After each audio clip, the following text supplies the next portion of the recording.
तर नाशिकमध्ये बिबट्याला आता पकडण्यात आलेला आहे। मंत्री गिरीश महाजन स्वतः नाशिकमध्ये या घटनास्थळी होते आणि बिबट्याला डार्ट मारून या ठिकाणी पकडण्यात आलेला आहे। आता नाशिकमध्ये धुमाकूळ घालणारा हा बिबट्या आता जेरबंद आहे। तर ही दृश्य आपण या ठिकाणी पाहतोय। काही वेळापूर्वी या बिबट्यानं एका कर्मचाऱ्याला जखमी करून तो पळाला होता।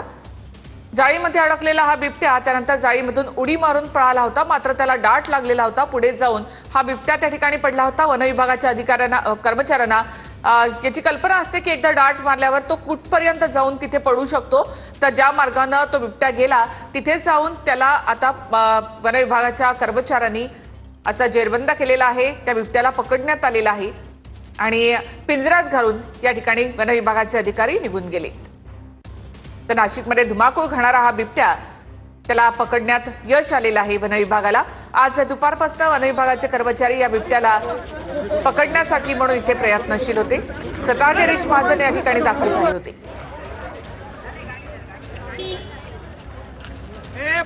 अखेर रात्र होण्याच्या आधी या बिबट्याला या ठिकाणी पकडण्यात आलेला आहे।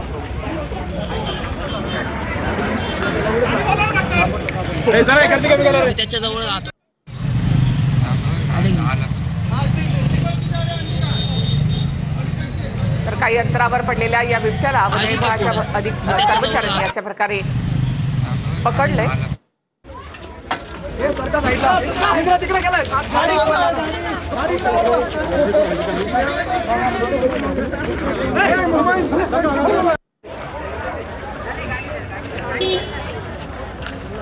पुढे